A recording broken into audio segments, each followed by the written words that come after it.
एक बार की बात है। गांव में रहने वाला एक जवान लड़का इस बात से परेशान था कि उसके मन में हर समय कोई न कोई नकारात्मक विचार चलते रहते हैं। उसके मन की बकबक कभी शांत नहीं होती। वह या तो अपने अतीत के बारे में सोचकर पछताते रहता कि काश मैंने इस काम को ऐसे कर दिया होता, उस काम को वैसे कर दिया होता, या फिर वह अपने भविष्य के बारे में सोच सोच कर डरता रहता कि कहीं ऐसा हो गया तो क्या हो गया, कहीं मैं असफल हो गया तो क्या होगा, कहीं मुझसे कोई गलती हो जाए जिसकी वजह से लोग मेरा मजाक उड़ाना शुरू कर देंगे। और ऐसे ही कई सारे नकारात्मक व असफलता से भरे विचार उसके मन में हर समय चलते रहते। वह हमेशा ही विचारों में खोए रहता और अंदर से बहुत डरा हुआ सा रहता। फिर एक दिन किसी ने उसको बताया कि यहाँ पास के जंगल में एक बौद्ध भिक्षुक रहते हैं, तुम उनके पास जाओ, वह तुम्हारी इस मानसिक समस्या का समाधान अवश्य कर देंगे। वह लड़का उन बौद्ध भिक्षुक के पास जाता है और वह अपनी सारी समस्या उन्हें बताता है। बौद्ध भिक्षुक उस लड़के की बात पूरी ध्यान से सुनते हैं और कहते हैं, तुम मुझसे क्या जानना चाहते हो? लड़के ने कहा, मुनिवर, मैं अपने मन को खाली करना चाहता हूँ। मैं आपसे यह जानना चाहता हूँ कि मन को खाली और साफ कैसे करते हैं। भिक्षुक ने कहा, मन को खाली और साफ करना कोई एक दो दिन का काम नहीं है, यह बहुत ही लंबी प्रक्रिया है। तो क्या तुम इसके लिए तैयार हो? लड़के ने कहा, हाँ मुनिवर, मैं कितनी भी बड़ी प्रक्रिया से गुजरने के लिए तैयार हूँ। तब बौद्ध भिक्षुक ने कहा, मन को नकारात्मक विचारों से दूर रखने के 6 तरीके हैं। तो हम एक एक करके जानते हैं कि वो 6 तरीके क्या हैं। तो शुरू करते हैं पहले तरीके से। ऐसे लोगों का साथ छोड़ दो जो हमेशा तुम्हें कमज़ोर, पिछड़ा हुआ, लक्ष्मी और गरिमा रहित इंसान महसूस करवाएं। अक्सर हमारे आसपास कुछ लोग ऐसे भी होते हैं जो शायद पद और धन में थोड़ा ऊपर होते हैं, लेकिन वह अपनी इसी पद और घमंड में अपने से थोड़े से नीचे स्तर के लोगों को कुछ भी नहीं समझते। वह हमेशा ही अपने से छोटे लोगों को यह महसूस करवाते हैं कि वह छोटे हैं और वह जीवन में कुछ भी बड़ा हासिल करने में सक्षम नहीं है। इसके अलावा कई बार हमारे कुछ मित्र और परिवार के सदस्य भी ऐसे होते हैं जो अक्सर हमें छोटा महसूस करवाते हैं, हमें नीचा दिखाने की कोशिश करते हैं, लोगों के सामने हमारा मजाक बनाते हैं। तो ऐसे लोगों से जितना हो सके दूर रहो, क्योंकि ऐसे लोग होते हैं जो तुम्हारी नज़रों में तुम्हारी गरिमा को नष्ट करके तुम्हें लक्ष्यहीन बना देंगे। तुम्हें खुद की काबिलियत पर संदेह होना शुरू हो जाएगा। तुम्हारे अंदर खुद के प्रति और दुनिया के प्रति नकारात्मक भावना आनी शुरू हो जाएगी और यह नकारात्मक विचार में मानसिक तनाव और चिंता की तरफ ले जाएंगे। दूसरा, बहुत ही कम और चुनिंदा लोगों को ही अपना मित्र बनाओ।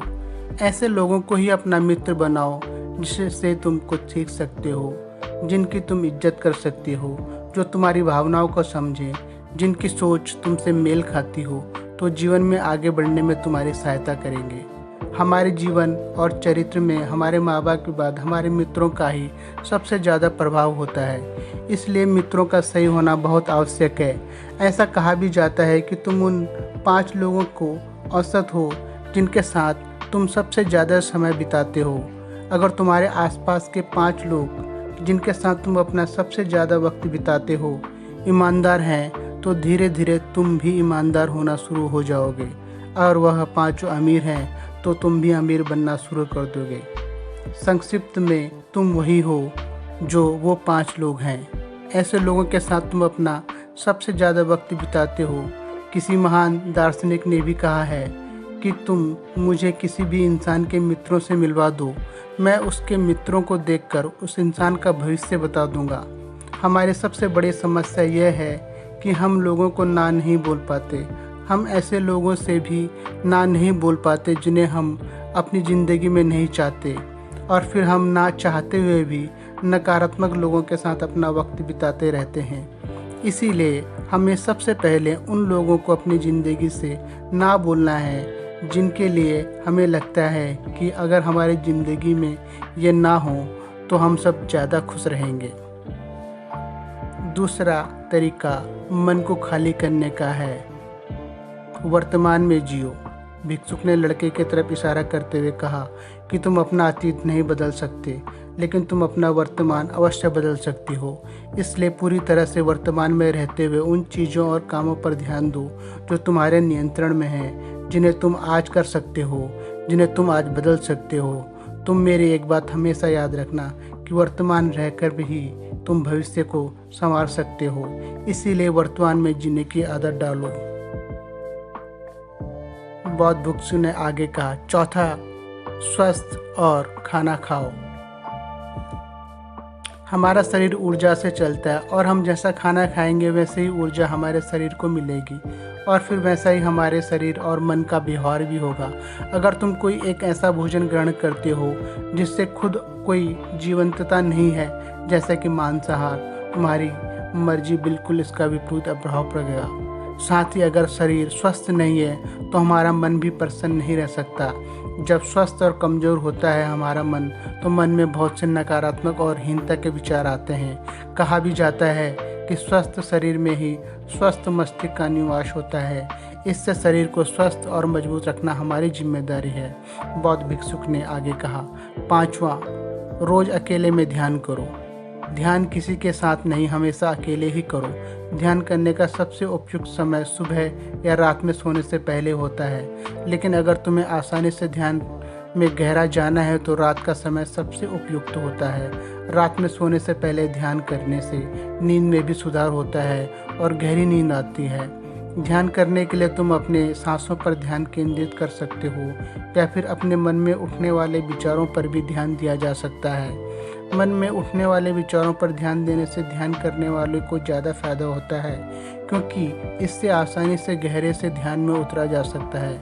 अगर तुम ध्यान नहीं कर सकते हो तो रोज़ कुछ समय के लिए अपने साथ अकेले में वक्त बिताओ। खुद के व्यवहार को जानने की कोशिश करो। यह देखने की कोशिश करो कि मन में किस तरह के विचार उठ रहे हैं। जब तुम लंबे समय तक ध्यान करते रहोगे कि क्या अपने साथ अकेले हैं, क्या वक्त बिताते हो, तुम धीरे धीरे कुछ जानना शुरू कर देते हो। तुम्हारे अंदर एक ठहराव आ जाता है, तुम्हारा उतावलापन कम हो जाता है, तुम कम बोलते हो, आसपास की चीज़ों पर ज़्यादा ध्यान देने लग जाते हो, जिससे आप ज़्यादा शांत और स्थिर रहते हो, जिससे तुम्हारा आकर्षण और बढ़ जाता है और तुम सैकड़ों लोगों की भीड़ में भी अलग दिखते हो। और सबसे बड़ी बात, ध्यान करने से तुम्हारे मन में विचारों की तीव्रता कम हो जाती है, जिससे तुम्हारे मन में नकारात्मक विचार कम आते हैं। बौद्ध भिक्षु ने कहा, आठवां और आखिरी बात, नए नए जगहों पर घूमने जाओ। एक बहुत ही पुरानी कहावत है कि एक लंबी यात्रा सैकड़ों किताबों से भी ज़्यादा ज्ञान दे देती है। तुमने देखा होगा कि बौद्ध भिक्षु साल के 9 महीने लगातार घूमते रहते हैं। उनके घूमने के पीछे का कारण भी यही है कि नई नई जगह पर जाने से मन को नयापन महसूस होता है, जिससे मन में हमेशा ही उत्साह और ऊर्जा से भरा होता है। कोशिश करो कि प्रकृति की सुंदरता से भरे स्थानों पर घूमने के लिए जाओ। जब घूमने जाओ तो अपने आसपास की हर चीज़ पर पूरा ध्यान दो। इससे तुम्हारी चीज़ों पर ध्यान देने की आदत बढ़ेगी। प्रकृति की सुंदरता और इसकी आवाज़ में खोने की आदत डालो। वर्तमान में जियो। अपना अतीत और अतीत में की गई गलतियों और सारी चिंताओं को भूल जाओ। बस यही है मन को खाली करने का सूत्र। यही है 6 मूल मंत्र जिससे आप अपने दिमाग को खाली कर सकते हैं। दोस्तों, उम्मीद है आपको ये कहानी पसंद आई होगी। अगर आपको ये वीडियो और हमारी कहानी पसंद आई तो हमारे चैनल को सब्सक्राइब करके हमें सपोर्ट करें। धन्यवाद।